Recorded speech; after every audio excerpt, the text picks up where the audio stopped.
건강한 습관이 당신의 몸을 살린다. 이번 편은 발목 교정편에 대해서 알아보겠습니다. 우리는 보통 일상생활을 하면서 발목을 굉장히 많이 삐게 됩니다. 많이 걸어 다니거나 겨울철에는 스키를 타거나 아니면 운동을 하거나 축구를 할 때도 발목을 많이 삐고요. 여자분들은 하이힐을 신기시기 때문에 그것 때문에 삐기도 합니다. 그리고 발목 같은 경우에는 이 뼈들이 굉장히 많습니다. 우리 몸에서 제일 많은 개수고요. 대략 28개 내외가 있다고 하거든요. 그래서 이 뼈들이 잘못하면 이런 식으로 삐기가 쉽기 때문에 이 뼈들을 원래대로 복구해 주시는 것이 굉장히 중요합니다. 그냥 단순하게 삐어서 하루 만에 나아지는 것 같으면 근육들이 다행히 잡아준 거기 때문에 큰 문제는 없지만, 예를 들어서 인대가 늘어나거나 발목 자체가 뼈들이 조금 어긋나게 되면은 이것들을 바로 잡아주는 것이 중요하고요.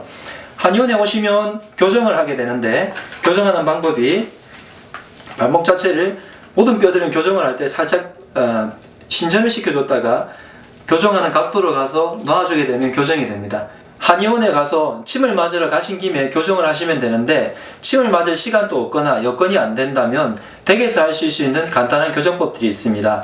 조금 전에 말씀드린 것처럼 발목을 실제로 교정할 때 이런 식으로 꺾어준다고 말씀드렸는데, 원칙적으로는 빼서 꺾어주는 게 맞지만 댁에서 간단하게 하실 때는 이런 방법을 쓰시면 되겠습니다. 너무 책이 얇아도 안 되고요. 그렇다고 해서 계단처럼 너무 높은 것은 조금 무리가 있는데, 어느 정도 책에는 조금 미안합니다만은 약간 높이가 있는 책이나 아니면 다른 조그만 벽돌이나 나무 토막이나 이런 것들을 응용하시면 되겠습니다. 삔 쪽의 발목을 이렇게 해서 올려서 이게 꺾이도록 만들어 주시고요. 무릎을 펴신 상태에서 몸 전체를 앞으로 기울여서 꺾인 상태를 유지하는 거죠. 이 상태를. 그렇게 되면 발목 자체가 뽑아서 이렇게 된 것처럼, 그렇게 했을 때 이쪽 발목이 가장 많이 늘어나거나 삐게 되는데, 이쪽의 발목 뼈들이 이렇게 해서 들어가서 교정되게 됩니다. 이 상태를 대략 1분 30초 정도, 그 정도 유지해 주시면 되겠습니다. 그럼 1분 정도 하셔도 되겠죠. 충분히 하시고 난 다음에 1분이 지났다고 가정을 하고요. 다시 발을 빼주세요. 그리고 나서 발목 자체를 편안하게 만들어 주시고, 발목 돌리기나 무리가 가지 않는 범위 내에서 발목을 살짝 돌려주거나 발목 자체를 조금 더 편안하게 만들어 준 다음에 한 3번 정도를 반복해 주시는 겁니다.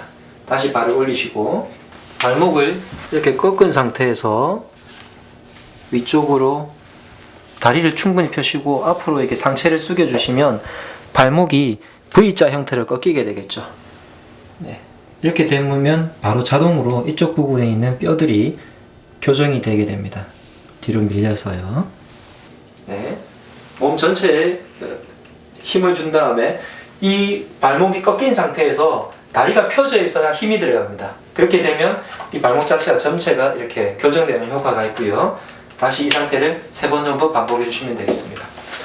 우리가 발목이 삐는 경우가 상당히 많습니다. 생각보다.